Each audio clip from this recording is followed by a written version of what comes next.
Hi, my name is Martell. And I'm Andrea, and today we're here to talk about bullying prevention because everyone needs a helping hand. So, by a show of hands, how many of you have been bullied? Yeah, thank you. By another show of hands, how many of you have witnessed a family member or a friend being bullied? Thank you. That was a very brave thing to admit to. Statistics show that 77% of students are bullied verbally, mentally, and physically every day. Meaning every 7 minutes a child is being bullied. Adult intervention, 4%. Peer intervention, 11%. No intervention, 85%. Today, I'm going to share with you Jared's story. Jared was a 13-year-old boy. He was normal, just like us, and one day he was walking down the hall, probably to his locker, when he was brutally attacked by someone twice his size. The beating went on for 10 minutes. That's a long time, guys. Like 10, where were the teachers? I don't know. But his injuries, the doctor said that his injuries were consistent with someone who had been in a car crash. And he was lucky his back didn't break.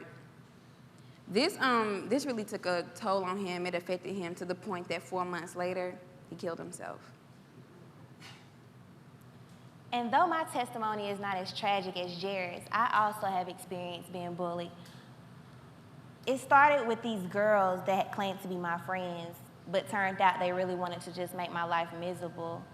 I remember one day walking into the lunchroom and having everyone just stare at me. These girls had gone around saying they were gonna beat me up and just telling a bunch of lies on me. And I remember going into my principal and my teachers and just my counselors, and nobody seemed to know what to do, know how to help or anything. And so I remember talking to my mom about it, and up until talking to her, I just felt like I had been defeated. I hated school. I started taking different routes just to ignore these girls so I wouldn't be harassed, and it really put a toll on me. My story is similar as far as the verbal harassment goes. It started when I was in the 5th grade, and this girl, she started out, she was my friend, supposed to be my friend, but she knew how to manipulate me with her words. I was fortunate enough not to get beat and not to, the typical story, nobody pushed me into a locker or anything like that, but she did intimidate me with her words. And it was to the point that I would pretend that I was sick so I wouldn't have to go to school. I hated school. And it wasn't because, I hated learning. It was because I hated being harassed every day. I used to act like I was sick so I could leave school early just to get away from it all. And then finally, over the course of time, it was just like I was fed up. I confronted her, but my mentality did change. It was more like, I have to fight, like literally fight in order to get away from that. And I thought that was the answer because I thought if I fought her, she would leave me alone. But fortunately enough, my mom, she knew that, something was going on. And she was just like, yo, was you scared of this girl? And I was like, no, I ain't scared of her. I ain't scared. But really, because where I'm from, you don't let people take advantage of you like that. That's embarrassing. You don't let that happen.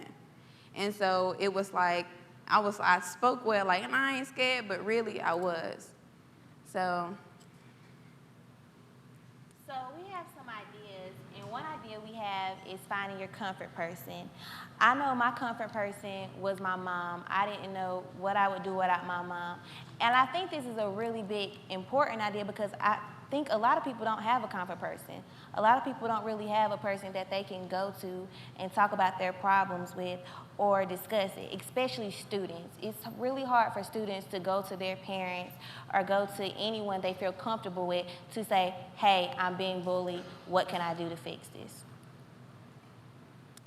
Another idea we had was clubs.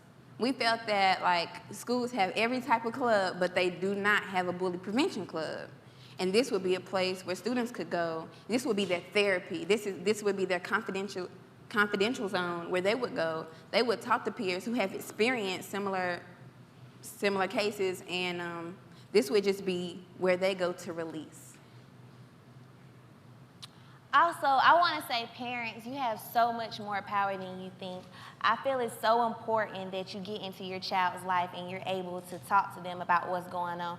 I find it nowadays that most parents don't have time for their kids, and so they don't sit down and talk with them about what's going on in school, and most kids don't even feel comfortable with going to their parents. So I just want you to know that you do have power. You can help and prevent things from happening to your child. The last idea we had was family-to-family mediation. We could bring in the bully's family and the victim's family and, put them in the same room together. Oftentimes, the parents of the bully don't know that their child is the bully. And a lot of times that the parents of the victims don't know that their child is the one being pushed around.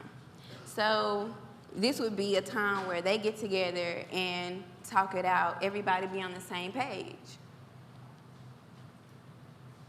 Who are we talking to? Who are we talking to, Drea? We're talking to everyone in the audience, parents, students, administrative teachers. Even though me and Martell sit here with smiles on our face, we've lived this. We've experienced what it feels like to be bullied and to be harassed. It's not a good feeling, and it's an important topic, and it's serious.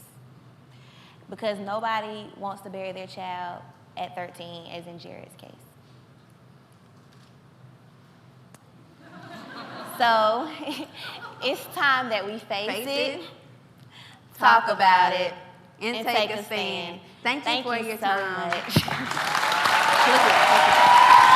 much.